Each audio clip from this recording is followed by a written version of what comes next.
বলেন ঠিক কিনা? এগুলোর বিরুদ্ধে আমাদের জিহাদ। ইসলামের ইমেজকে, আমাদের মোরালিটি, আমাদের এথিক্যাল স্ট্যান্ডিং পয়েন্ট যেখানেই নষ্ট হবে ওগুলোর বিরুদ্ধে আমাদেরকে সোচ্চার হতে হবে। এই নৈতিকতার অবক্ষয় হতে হতে এমন পর্যায়ে ঠেকেছে বাংলাদেশটা এখন জাহান্নামের টুকরা হয়ে গিয়েছে। এখন মেডিকেলের ডাস্টবিনে ছোট্ট ছোট্ট নবজাতক বাচ্চার লাশ পাওয়া যায়। এগুলো সব 14ই ফেব্রুয়ারি পালনের ফসল। এগুলোর সাথে মুসলমানদের কোনো সম্পর্ক থাকতে পারে না। এগুলো ইসলামের সাথে কোনো সম্পর্ক নাই। এগুলো হচ্ছে পাশ্চাত্য থেকে আমদানি করা, পার্শ্ববর্তী দেশ ভারত থেকে আমদানি করা।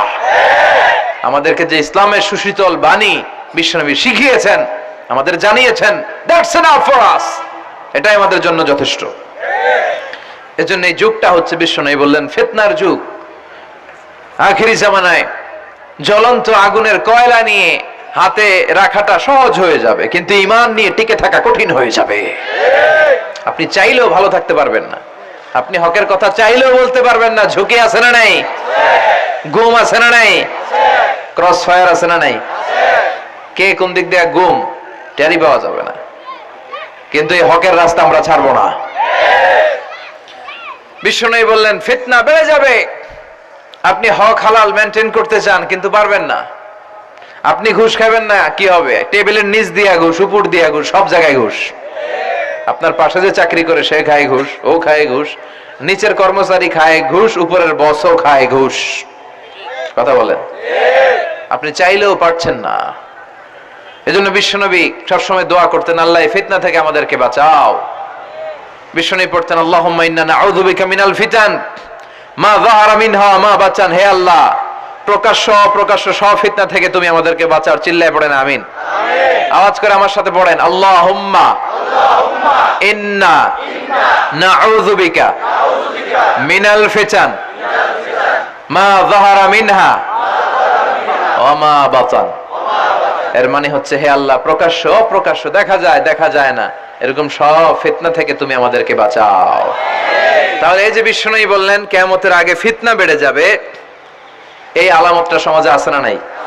আমাদের আশেপাশে ফিতনা আছে না?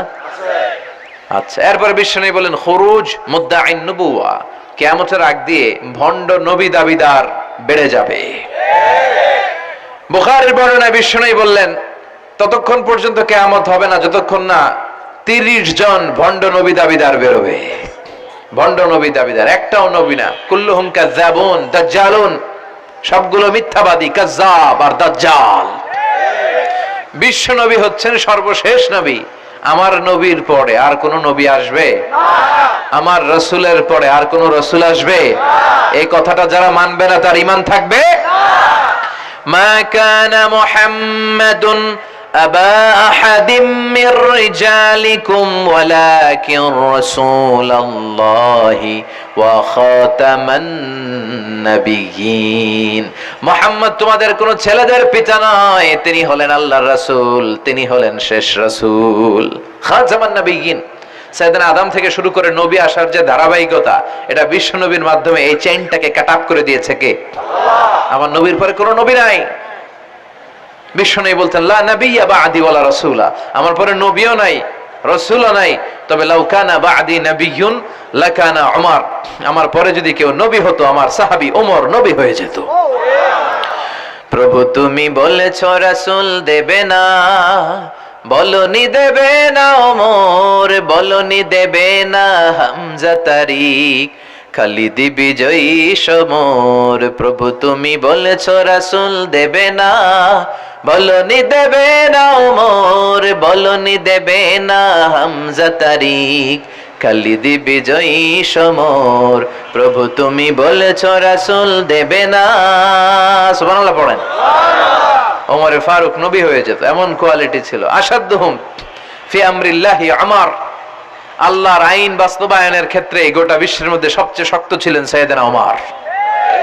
আর এই উম্মতের মধ্যে সবচেয়ে নরম দিলের ছিলেন সাইয়েদনা আবু বকর। আরহামু উম্মতি বি উম্মতি আবু বকর। তিনি যখন নামাজে দাঁড়াতেন, সালাতে দাঁড়াতেন, উনি যখন তেলাওয়াত শুরু করতেন, ওনার কান্নার আওয়াজে তেলাওয়াতের আওয়াজ বোঝা যেত না। আর আমাদের নামাজে কান্না আসে?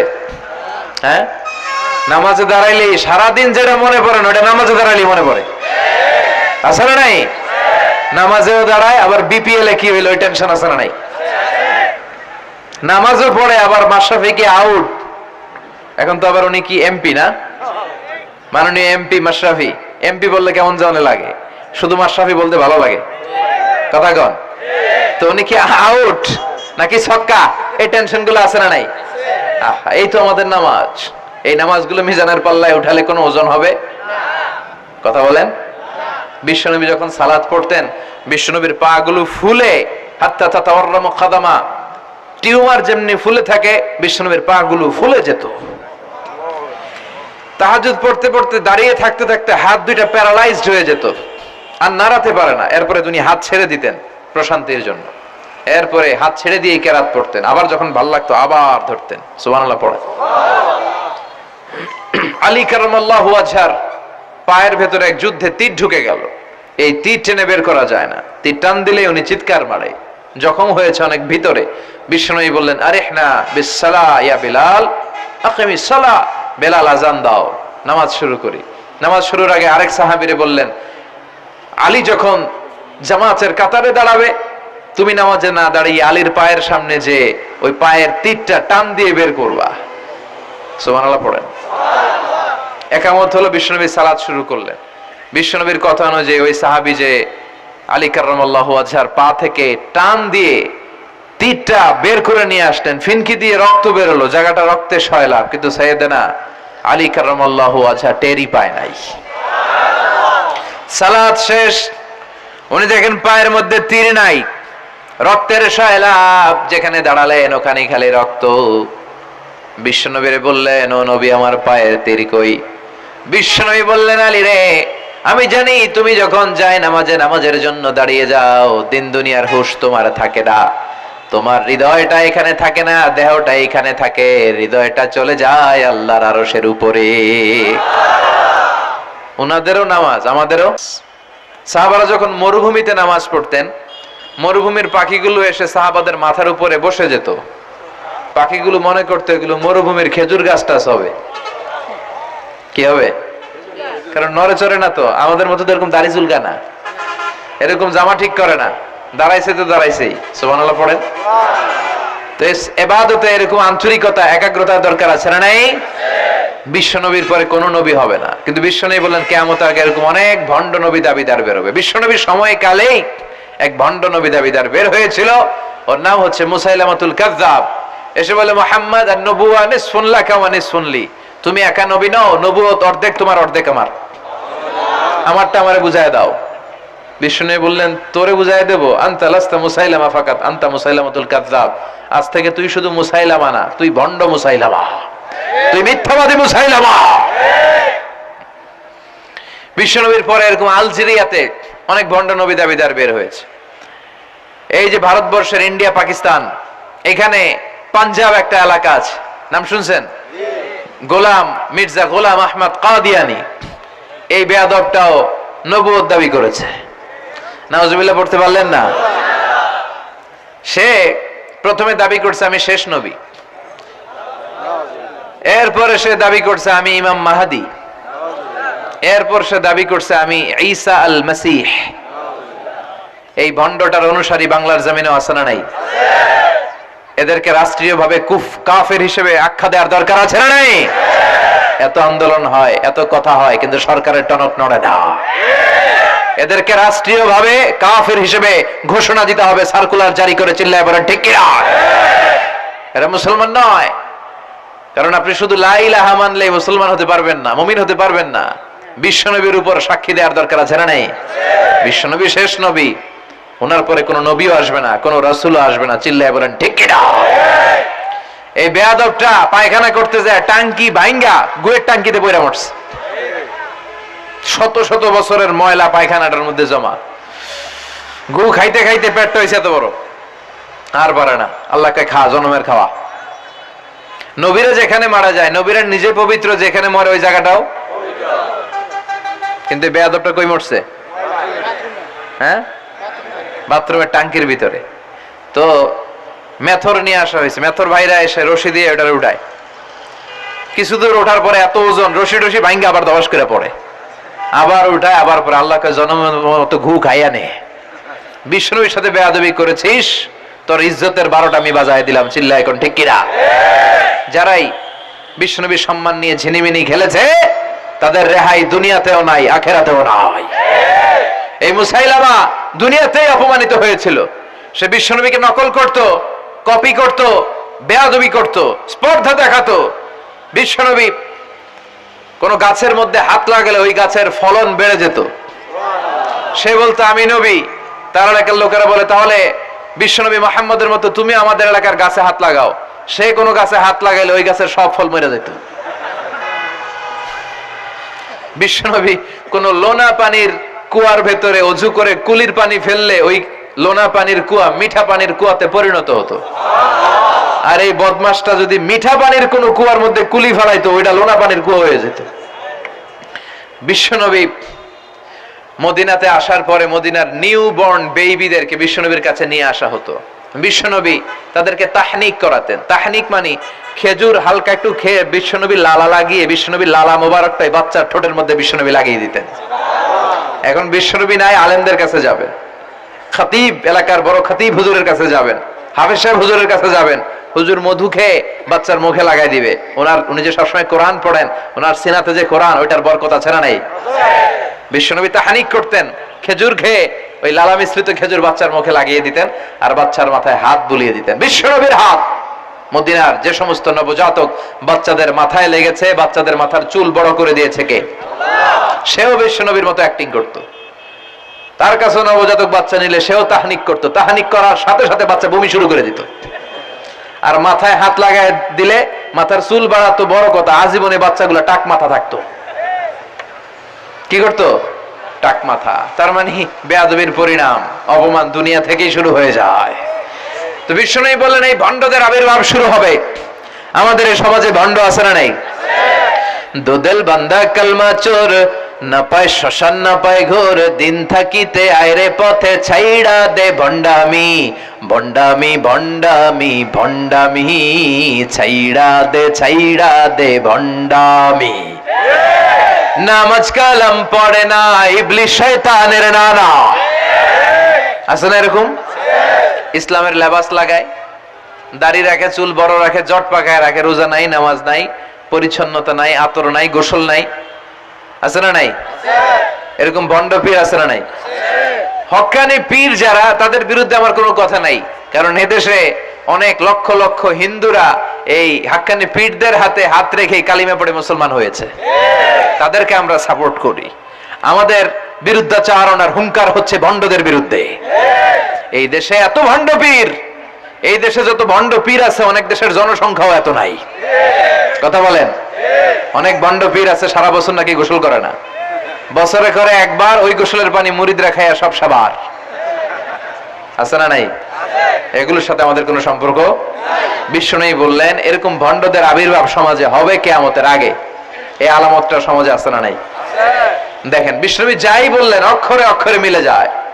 এরপরে বিশ্বনবী ফরমান কাসরাতুল হারাজ, কিয়ামতের আগে হারাজ বেড়ে যাবে। সাহাবারা বললেন ওমাল হারাজ ইয়া রাসূলুল্লাহ, হে নবী হারাজ কি? বিশ্বনবী বললেন হাদা হুয়াল হারাজ, হাদা হুয়াল হারাজ। কি বুঝলেন?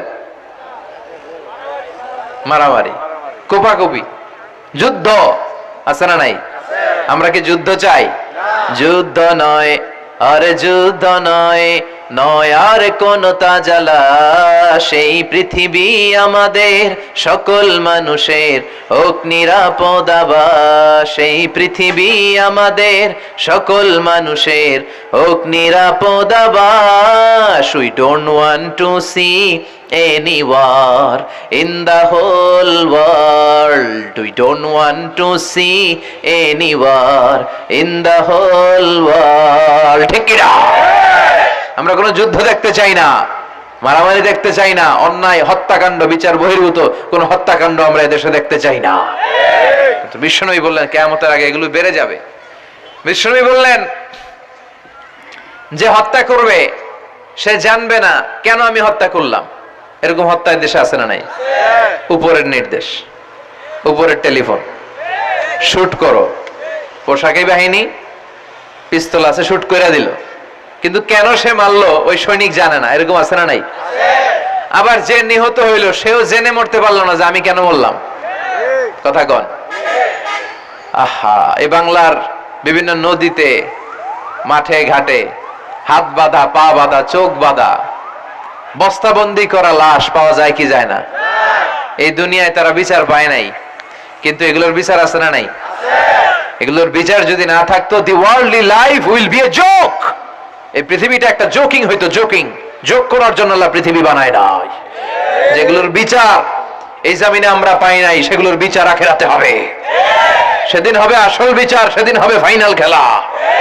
সেদিন হবে কি খেলা? বিশ্বাস হয়? অপেক্ষা আছে না নাই? সবগুলোর বিচার হবে ইনশাআল্লাহ। পড়েন।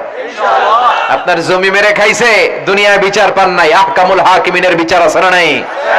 আপনাকে অন্যায় ভাবে আঘাত করেছে, দুনিয়ার বুকে বিচার পান নাই, আখিরাতে বিচার আছে না নাই? বিশ্বনবী বললেন এই মারামারিটা বেড়ে যাবে কিয়ামতের আগ দিয়ে। এখন দেখেন খালি মারামারি, কোপাকুপি। 2 টাকার টেম্পু ভাড়া লইয়া একজন একজনের মেরে ফেলাইছে। কয় টাকার? নাউজুবিল্লাহ পড়বেন না? আল্লাহ এই ফিতনা থেকে তুমি আমাদের বাঁচাও। এরপর বিশ্বনবী বললেন দিয়াউল আমানা, কিয়ামতের আগ দিয়ে আমানতের খেয়ানত হবে। এটা আমাদের সমাজে আছে না নাই? বিশ্বনবী বললেন কিয়ামতের আগ দিয়ে আমানতের খেয়ানত হতে থাকবে। ইযা দুইয়াতিল আমানাতু ফান্তাযিরিস সাআ। সাহাবারা প্রশ্ন ছুড়ে দিলেন, ইয়া রাসূলুল্লাহ মাতা সাআ, কখন কিয়ামত হবে? বিশ্বনবী বললেন ইযা দুইয়াতিল আমানা, যখন আমানতের খেয়ানত হবে তখন কিয়ামত হবে। সাহাবীরা আবার প্রশ্ন ছুড়লেন, কাইফা ইদাআতুহা ইয়া রাসূলুল্লাহ, হে নবী আমানতের খেয়ানত কেমন করে হবে? বিশ্বনবী বললেন ইযা উসিদাল আমরু ইলা গায়রি আহলিহি ফান্তাযিরিস সাআ, যে লোকটা যেই চেয়ারে বসার যোগ্য নয় তাকে যখন ওই চেয়ারে বসিয়ে দেওয়া হবে তখনই কিয়ামত হয়ে যাবে। এরকম আমানতের খেয়ানত তো ভুইগরে নাই। ধরেন একজনরে আপনারা প্রধান বক্তা হিসেবে দাওয়াত দিলেন, জানে না কোরআন, জানে না হাদিস, জানে না বক্তৃতা, এটা কিয়ামতের আলামত না? এটা আমানতের খেয়ানত না? এই দেশের শিশু বক্তা আছে না নাই? কথা কন। আহা, এদিকে আর কি মানুষ হয়েছে? শিশু বক্তা হইলে 3 গুণ হবে। বিল্ডিং টিল্ডিং ভাঙ্গা, প্যান্ডেল ম্যান্ডেল ঘুইলা অবস্থা সারা। এত মানুষ, ও যে কি বলে ও নিজেও জানে না, কি যে জানে না ওইটাই জানে না।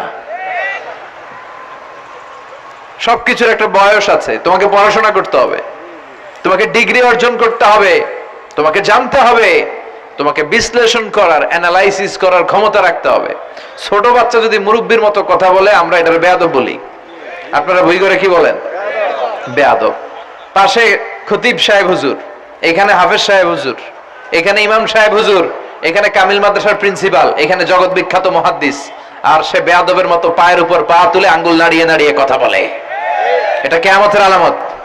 এগুলো বন্ধ করেন, এগুলোর সাথে ইসলামের সম্পর্ক নাই। যারা কোরআনের কথা জানে, যারা আলেম, তাদেরকে দাওয়াত করেন, জ্ঞান গর্ভ আলোচনা করবে, আপনার জীবনকে উজালা করে দিবে কে? আল্লাহ। কিন্তু লোক জড়ো করার জন্য এগুলো করে। আহা, তাফসীর মাহফিলের ভিতরে এই শো অফ, খালি লোক দেখানো মানসিকতা। কে আসলে বেশি লোক হবে এরা দাওয়াত করো। মাহফিল হইলে এরে লাগবে, ওরে লাগবে, এরে লাগবে। আমগো অবস্থা হালুয়া টাইট।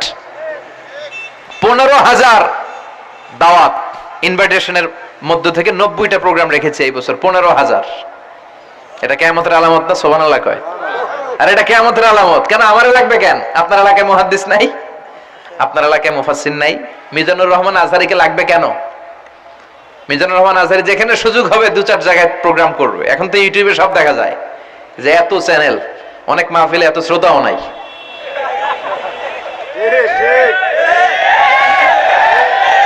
কথা কন।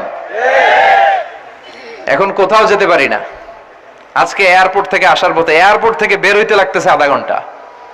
লোকজনের দাবি হচ্ছে হুজুর সেলফি তুলবো, সেলফি তুলবো, তাও বিভিন্ন অঙ্গভঙ্গি করে, এরকম মুখ বাঁকা করে, এরকম হাত বাঁকা করে। আমি বললাম কি স্টাইল? এটা গ্যাংনম স্টাইল। আছে না নাই? তো এগুলো লৌকিকতা যেন না হয়। এটা তো দিনের দাওয়াতের একটা সেক্টর, একটা প্ল্যাটফর্ম। এখানে ভুইগড়ের যিনি সবচেয়ে বড় খতিব সাহেব হুজুর, উনি আসলেই চলবে। বড় আলেম উনি আসলেই চলবে। পাবনা জেলার বড় আলেম পাবনায় কথা বলবে, আর অন্যান্য জেলার যদি সুযোগ হয়। কিন্তু এমন ভাবে এটারে আমরা একটা আক্রমণাত্মক জায়গায় নিয়েছি। একটা ডেটের জন্য মানুষ সিআইপি ভিআইপি দিয়ে ট্রাই করে, এটা ঠিক না। এই টেন্ডেন্সি থেকে আমরা যেন বেরিয়ে আসি। আমাদের দরকার ইখলাস। কি দরকার? ইখলাসের বড় অভাব। আবার মাহফিলে গেলে আমাদেরকে অনেক ক্রাইটেরিয়া দেয়, বলে হুজুর আপনার কিন্তু আজকে কাঁপাইতে হবে। আমি আসছি কোরআন থেকে কথা বলতে, এখানে কাঁপাকাঁপি হলে তো ভূমিকম্প হয়ে যাবে। কথা বলেন। আবার বলে হুজুর আপনার কিন্তু আজকে জমাই দিয়া যাইতে হবে। কি করতে হবে? জমাইতে হবে। তো এগুলোর সাথে ইখলাসের কোনো সম্পর্ক আছে? আবার বলে হুজুর কেউ যেন না ওঠে, আপনার কিন্তু ধরে রাখতে হবে, মানে আমনে করে সবাইরে ধরে রাখতে হবে, পাও ধরে থাকেন। এগুলোর সাথে হেদায়েতের কোনো সম্পর্ক? এজন্যই তো সমাজে হেদায়েত নাই। মাহফিলের পরে মাহফিল হয়, ফজরের নামাজটা ঠিকমতো হয় না। হেদায়েত শূন্য, হেদায়েত নাই, ইখলাস নাই। কি উদ্দেশ্যে শুনতেছি এটা যেন খেয়াল করে আমল করতে পারে, এই টেন্ডেন্সিটা নাই। আসুন আমরা একটু থামি। স্টপ, থামেন, অনেক হয়েছে। আন্না ইসলাম কি বলে, কি শিখাতে চায়, কি বুঝাতে চায়, ওইটা বুঝার চেষ্টা করেন, ওইভাবে মানার চেষ্টা করেন। কে কি বললো দেখার দরকার নাই, এত লোক জড়ো হওয়ার দরকার নাই। আজকে যদি চ্যানেল একটাও না থাকতো, 10 জন বসে যদি আমার কথা শুনতো, কোনো সমস্যা আছে? কথা বলেন। এজন্য হেদায়েতটা সবচেয়ে বেশি জরুরি, ইখলাসটা জরুরি, আল্লাহর প্রতি ভয়, আস্থা, ভালোবাসা, এটা বেশি জরুরি। আল্লাহ তুমি ইখলাস দিয়ে আমাদের হৃদয়টাকে পূর্ণ করো। তাহলে এই যে লোক যে চেয়ারে বসার যোগ্য না, ওই লোক যদি ওই চেয়ারে বসে, কিয়ামতের আলামত আছে না নাই? চেয়ারম্যান হওয়ার যোগ্যতা যদি না থাকে, যদি চেয়ারম্যান হয়ে যায়, হ্যাঁ, সাইয়্যিদুল কওমি খাদিমুহুম, নেতা হবে তারা যারা মানুষকে খেদমত করবেন। খেদমত করার জন্য 1.5 কোটি টাকা খরচ করে চেয়ারম্যান ইলেকশন করে, 5 কোটি টাকা। এগুলো কেন? এই ট্রেডিশন দেশে আসলো কেন? উনি টাকা খরচ করবে কেন? ওনার চা খাওয়ানো আর সিগারেট খাওয়ানো লাগবে কেন? উনি তো আমাদের খাদেম হওয়ার জন্য আসছে।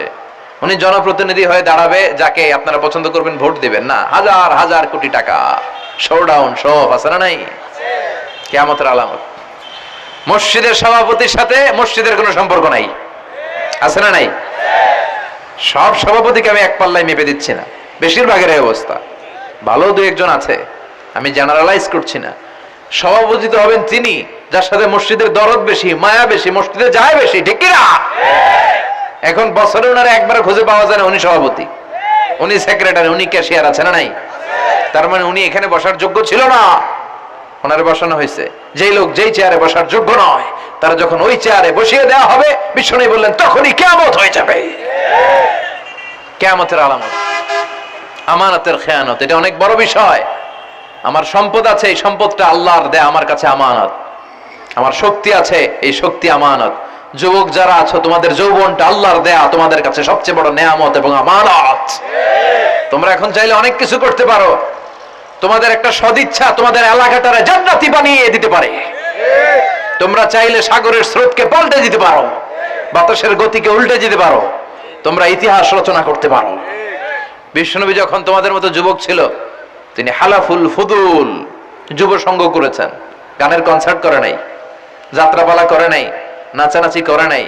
উনি হাতে হাত রেখে বলেছেন মক্কার বুকে কোনো টেন্ডারবাজি থাকবে না, মক্কার জমিনে কোনো চাঁদাবাজি থাকবে না, ধর্ষণ থাকবে না, মক্কার জমিনে কোনো দুর্নীতি চলবে না। যুবকদেরকে নিয়ে উনি এই কাজগুলো করেছেন। এখন একটার পর একটা আমানত আমরা খেয়ানত করে চলি। আমার সম্পদ আমার আমানত, আমার ছেলে মেয়ে আমার আমানত। আমার ছেলে কার সাথে মিশে, ও ডিশের কোন চ্যানেল দেখে, ও ইউটিউবে কোন সাইট ব্রাউজ করে, এটার ব্যাপারে কিয়ামতের দিন আমার জিজ্ঞেস করবে কে? আল্লাহ। কারণ এটা আমানত। যিনি চেয়ারম্যান, পুরো ইউনিয়ন পরিষদ তার কাঁধে আমানত। যিনি এমপি, ওনার এলাকায় কি ঘটে না ঘটে এটা খোঁজ খবর নেওয়া তার আমানত। মেম্বার অফ দ্য পার্লামেন্ট যিনি আছেন এই এলাকার, তার এলাকায় যদি ইয়াবার আড্ডা বসে, গাঞ্জার আসর বসে, এটার দায়ভার তিনি এড়াতে পারেন না। তার এলাকায় ধর্ষণ হলে এটার দায়ভার তিনি এড়াতে পারেন না। এটা তো আমানত।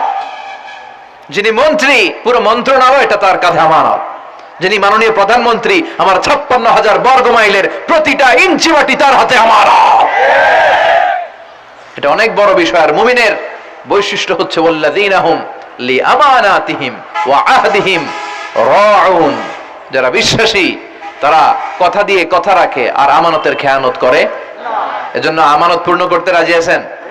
যেখানেই আমানত নষ্ট হবে সেখানেই কিয়ামতের ভয় আছে না নাই?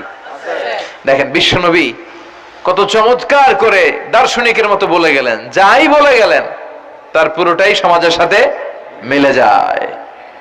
আমরা যেন আমানতের খেয়ানতকারী না হই, আমরা যেন আমানতকে সংরক্ষণ করতে পারি। আল্লাহ তুমি তৌফিক দাও। এরপর বিশ্বনবী বললেন আত-তাচাউল ফিল বুনিয়ান, কিয়ামতের আগে বড় বড় টাওয়ার বানানোর প্রতিযোগিতা শুরু হয়ে যাবে। আছে না নাই? আজকে নারায়ণগঞ্জে ঢুকে, এটা যে নারায়ণগঞ্জ এটা আমি চিনতেই পারতেছি না। এত সুন্দর হাইওয়ে, এত বিল্ডিং, বিশাল বিশাল টাওয়ার, আগে ছিল এগুলো? কথা বলেন। আরব বিশ্বে দেখবেন বুর্জ আল খলিফা, জমজম টাওয়ার, এই টাওয়ার ওই টাওয়ার, একটার পর একটা টাওয়ার।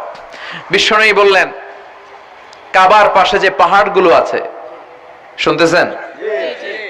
মনোযোগ আছে? কষ্ট হচ্ছে না তো?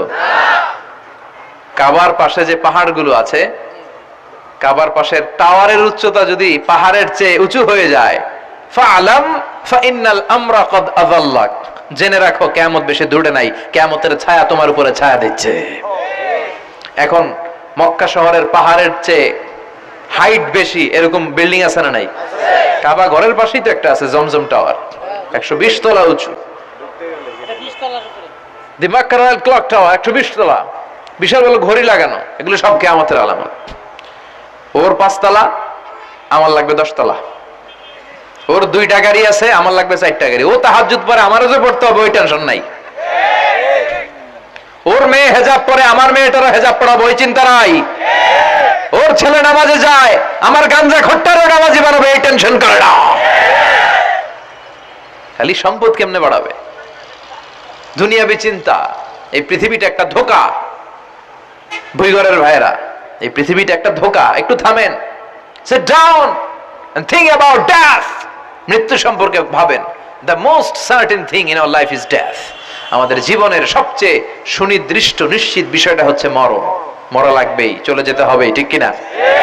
কিন্তু এই দুনিয়ার মায়াজালে আটকে পড়ে আমরা আখিরাতকে, মৃত্যুকে বেমালুম ভুলতে বসেছি। বিশ্বনবী বললেন কিয়ামতের আগে মানুষের এই টেন্ডেন্সি হবে, মানুষ বড় বড় ইয়াতাতাওয়ালুনা ফিল বুনিয়ান, people will start to compete constructing high rises building in the cities. সমাজে বড় বড় টাওয়ার বানানো শুরু করে দেবে। এটা আছে না নাই?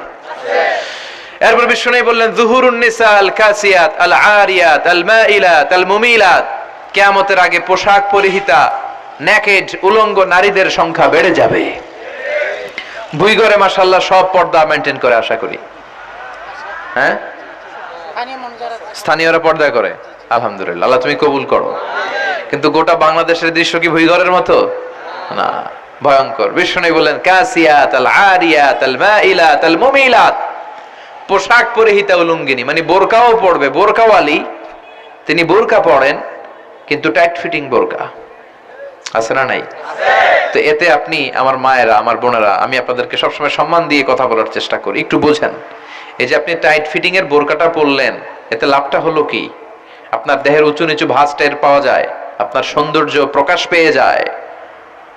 হেজাব আল্লাহ এমনি এমনি দেয় নাই, যার সম্মান বেশি ওটার প্যাকেট বেশি। কথা কন। ডায়মন্ডের আংটি ওই রাস্তার মধ্যে বিক্রি করে না? স্বর্ণের আংটি না, ওইটা স্পেশাল মার্কেটে বিক্রি করে।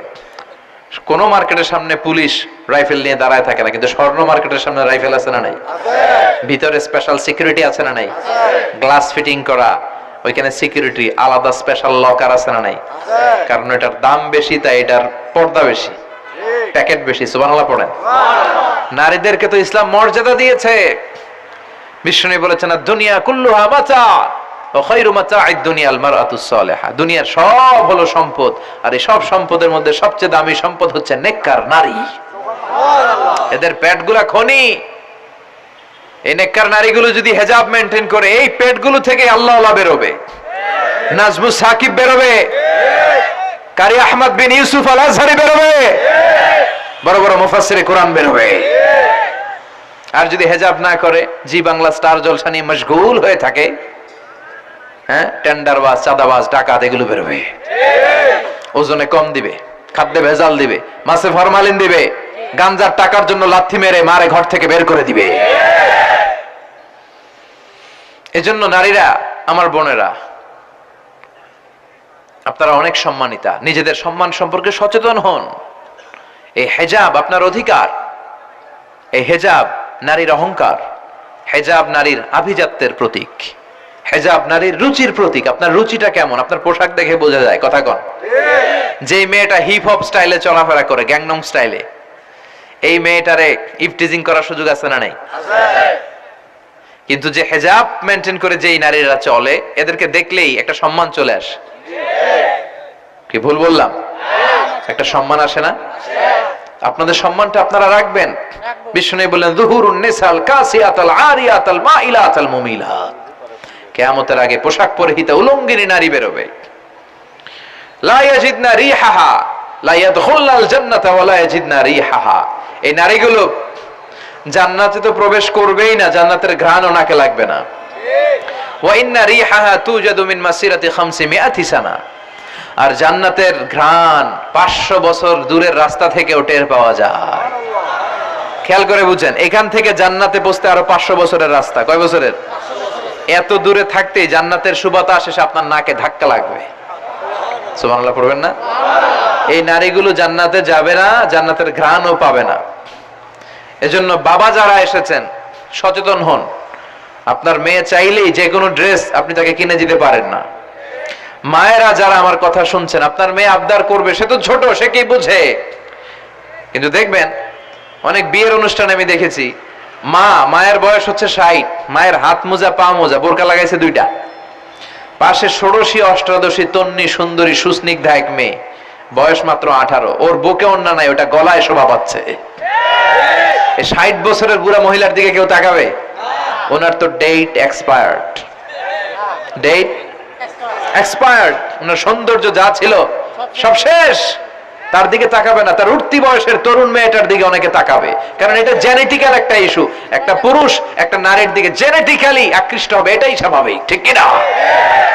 এজন্য আপনার হাত মোজা পা মোজা আপনার দরকার ছিল না, আপনি পাতলা কাপড় পরলেও সমস্যা নাই, কথা কন। হাত মোজা পা মোজা দরকার ছিল আপনার যুবতী মেয়েটার হাতে, যুবতী মেয়েটার পায়ে। এজন্য আপনারা আপনাদের সম্মানকে বুঝবেন। যারা নারী স্বাধীনতার কথা বলে, নারী আন্দোলনের কথা বলে, এরা নারীদেরকে ঠকায়, এরা নারীদেরকে বিজ্ঞাপনের বিলবোর্ডে নগ্ন করে উপস্থাপন করে। রাস্তা দিয়ে হাঁটি, চোখ খুলতে পারি না, আমার মায়েরা, এরা আমার দেশের মেয়ে, এরা এই 56,000 বর্গ মাইলের মেয়ে। এই মেয়েগুলোকে উলঙ্গ ভাবে হাফ নেকেড করে এই সিনেমা হলগুলোর পোস্টার গুলো যে দেয়া হয়েছে, এতে সম্মান বেড়েছে না কমেছে? ওদিকে চোখ তুলে তাকানো যায়?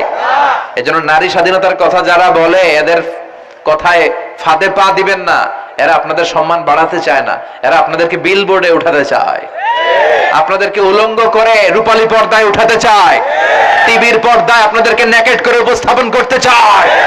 এদের ঘরেই নারীরা বেশি নির্যাতিতা হয়, এদের কাজের মেয়েরাই বেশি নির্যাতিতা, আর সুযোগ পেলে এরা ধর্ষণে সেঞ্চুরি করতে দেরি করে না। এজন্য নারীদেরকে সম্মান দিয়েছে ইসলাম। আমার বোনেরা, আমাদের সম্মান যেন আমরা রাখতে পারি। আল্লাহ তুমি বোঝার তৌফিক দান করো।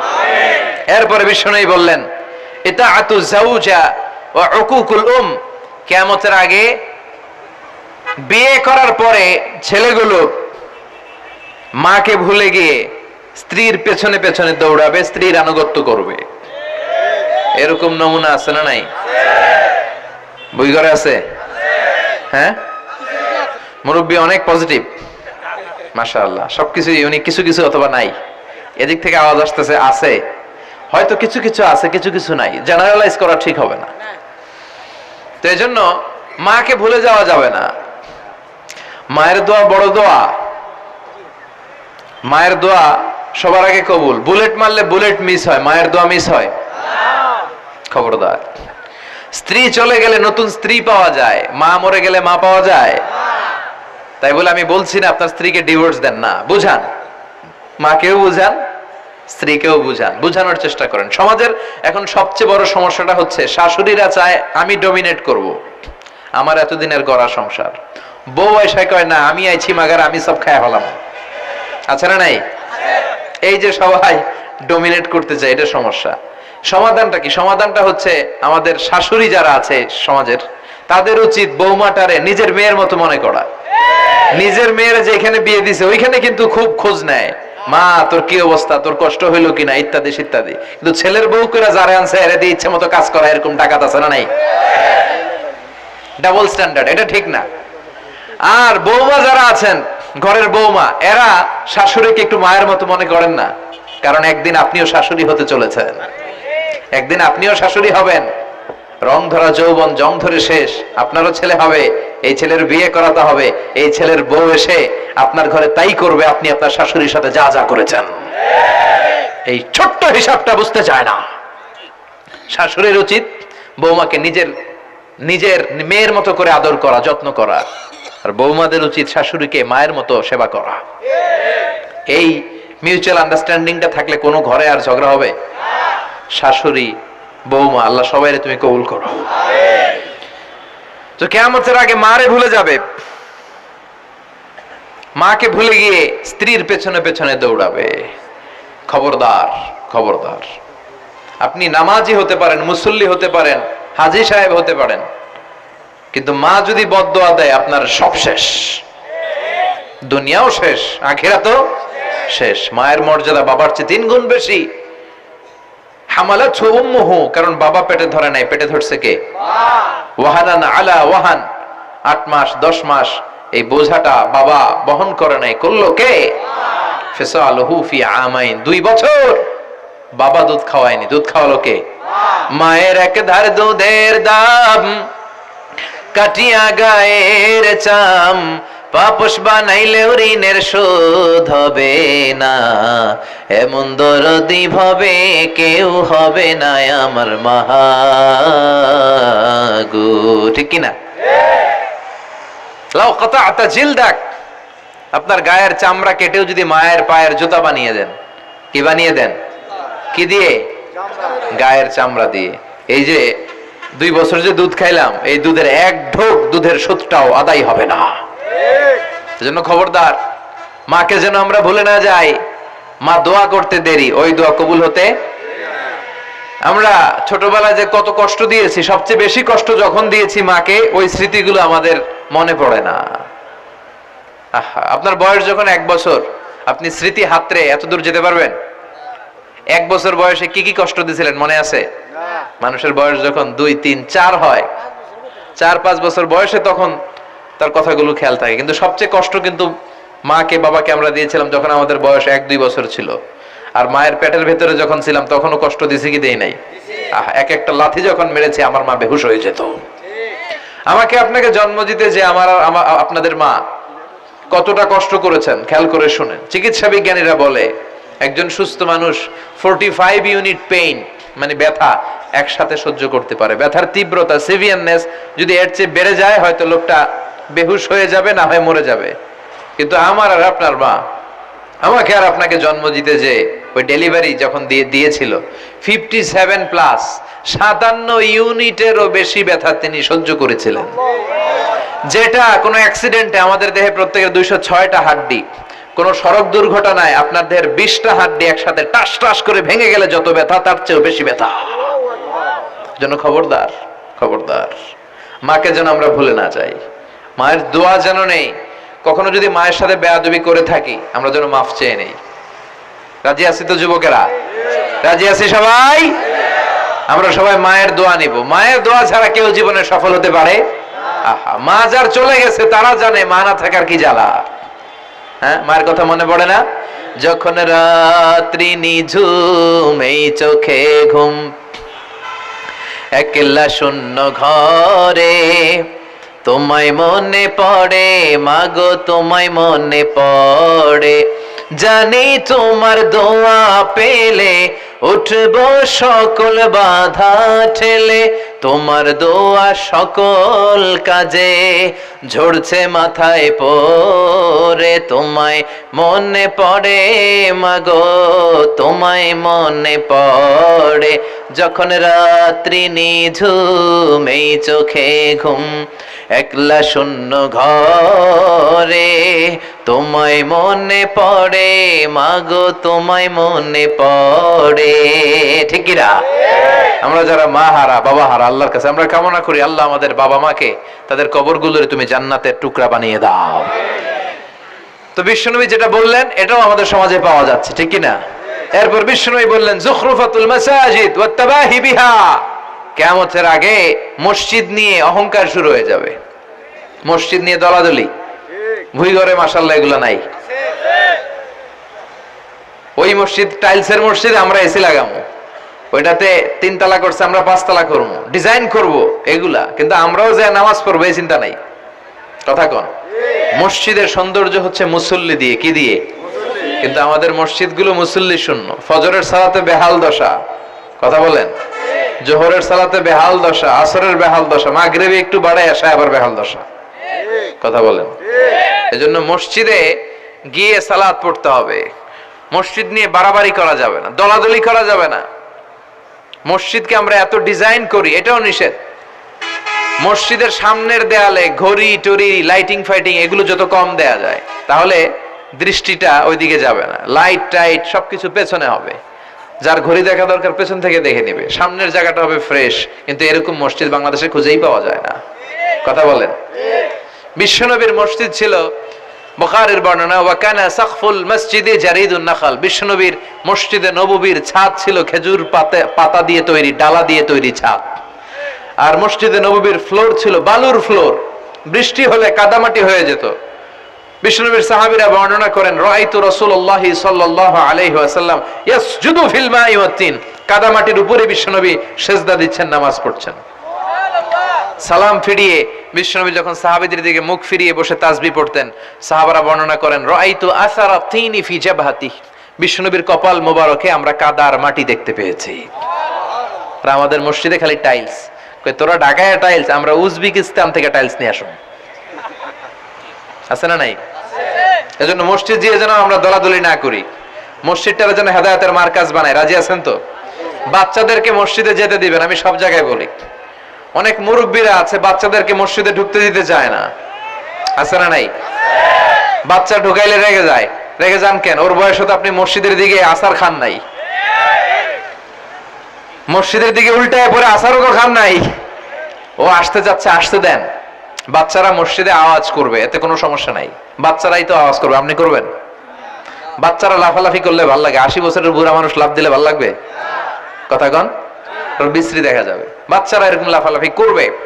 তুরস্কের বিভিন্ন মসজিদের দেয়ালে ফেস্টুনে ব্যানারে লেখা থাকে, নামাজ চলা অবস্থায়, জামাত চলা অবস্থায় যদি পিছনে বাচ্চাদের আওয়াজ চিল্লাফাল্লা শুনতে পাওয়া না যায়, তাহলে ভবিষ্যৎ প্রজন্ম নিয়ে তোমাদের চিন্তায় থাকা উচিত। পিছনে বাচ্চাদের আওয়াজ নাই, তার মানে আমার নাতিপুতি, আমার ছেলেমেয়েরা তো নামাজি হচ্ছে না। আর তারাবি নামাজ পড়তেছে, পিছনে চিল্লায় ফাটায় ফেলাইতেছে, তার মানে ইনশাআল্লাহ ভবিষ্যতে নাতিপুতিরা সবগুলা মুসল্লি হবে। কথা বলেন, বুঝায় দিবেন যে বাবারা দুষ্টামি করিস না, কিছুক্ষণ থামবে আবার শুরু করবে। এটাই বাচ্চাদের সৌন্দর্য, এটা বাচ্চারা করলেই মানায়। বাচ্চাদেরকে যেন আমরা মসজিদে নিয়ে যাই। রাজি আছেন তো? আল্লাহ বুঝার তৌফিক দান করো। বিশ্বনবী বললেন, ইয়াতাকারাবুজ জামান তাতাকারাবুল আসওয়াক, কিয়ামতের আগে ইয়াতাকারাবুজ জামান, সময়ের বরকত কমে যাবে।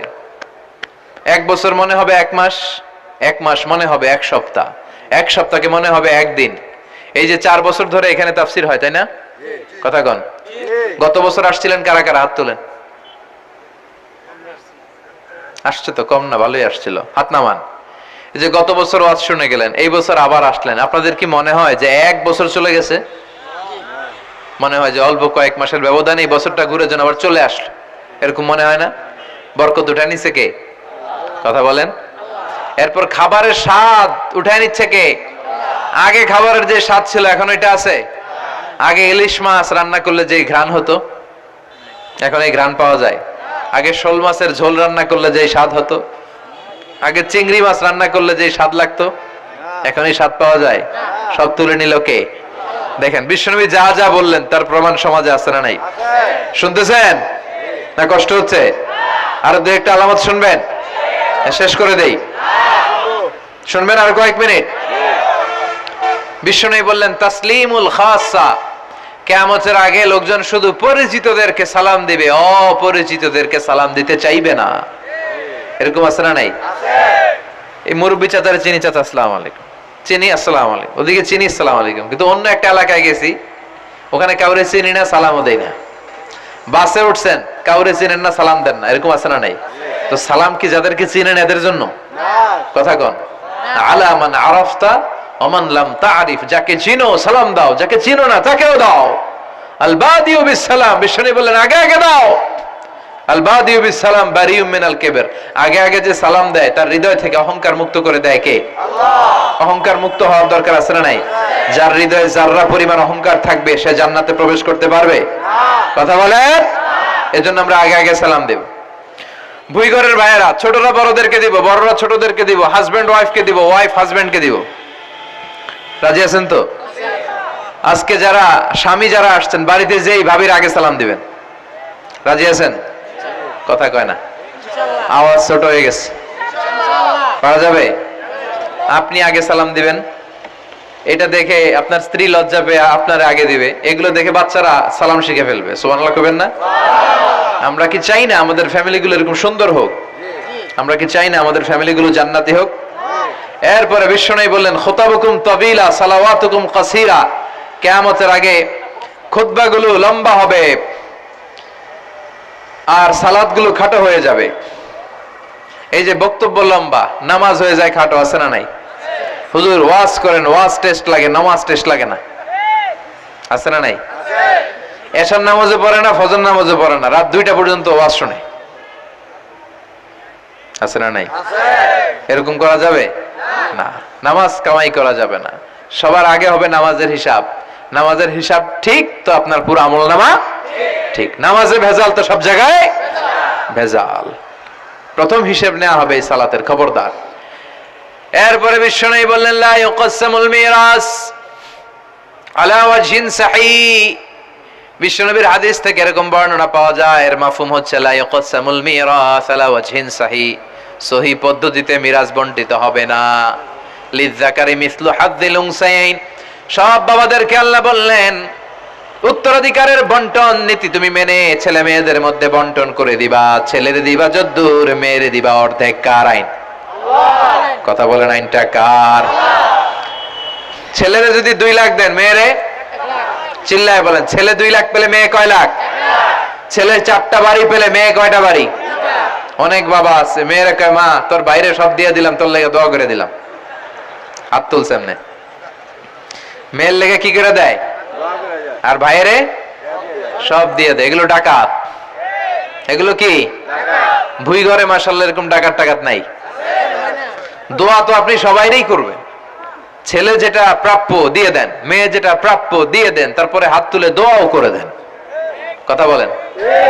অনেক মা আছে ছেলেরে বেশি খাওয়ায়, মেয়েরে কম খাওয়ায়, আছে না নাই? ছেলের পাতে মুরগির রান, মাইয়ার পাতে মুরগির ঠ্যাং, আছে না নাই?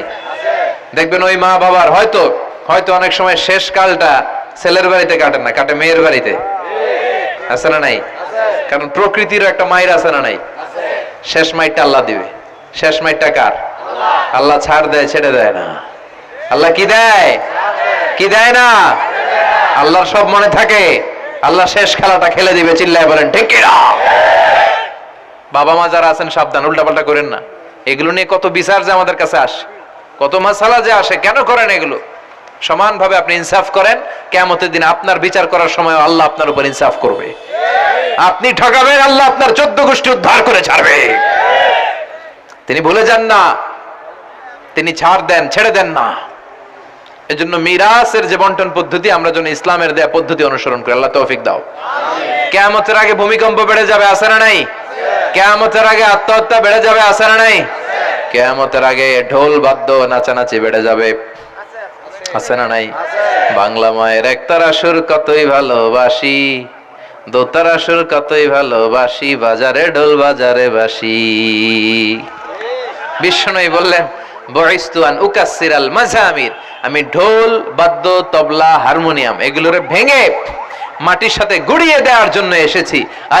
আর ওই নবীর উম্মত কয় বাজারে ঢোল বাজারে বাসি, আছে না নাই? ঢোল বাদ্য বাজানো যাবে? এই হাই বিটের মিউজিক আপনি শুনলে আপনার অন্তরে নেফাকি তৈরি হবে। নামাজে মজা পায় না, হুজুর নামাজে মজা পায় না। তুমি আজীবন শোনো কুচ কুচ হোতা है, তো তুমি নামাজে মজা পাইবা কেমনে? আজীবন শুনে কি কুচ কুচ হোতা है। এখন নামাজে মজা পায় না, জিকির করে মজা পায় না, তেলাওয়াতে মজা পায় না, মজা নাই, মনোযোগ নাই। হৃদয়টাকে যে তুমি শয়তানের আখড়া বানিয়েছো, তুমি সালাতে প্রশান্তি পাবে কি করে? এজন্য এই মিউজিক্যাল ইনস্ট্রুমেন্ট থেকে দূরে থাকতে হবে। এগুলো অন্তরে নেফাকি তৈরি করে। আপনি দফ বাজাতে পারবেন, দফ, দফ চিনেন?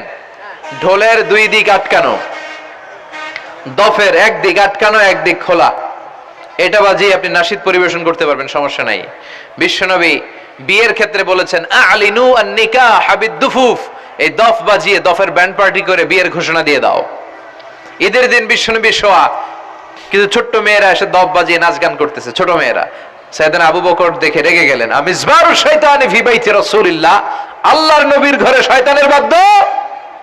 বিশ্বনবী বললেন দাহু ইয়া আবু বকর, আবু বকর রাখো, ইন্না লিকুল্লি কওমিন ঈদ, সব জাতিরই তো একটা ঈদের অনুষ্ঠান আছে, হাদা ঈদুনা, আজকের দিনটা আমাদের ঈদের দিন, বাচ্চাদেরকে একটু আনন্দ উৎসব করতে দাও। এই দফ বাজালে কোনো ক্ষতি নাই। বিশ্বনবী মক্কা থেকে যখন মদিনায় হিজরতে গেলেন, কোন পথ দিয়ে আমার নবী আসবে জানার জন্য মদিনার ছেলেমেয়েরা পাগল হয়ে গেল, ওই পথে দফ নিয়ে দাঁড়িয়ে রইল।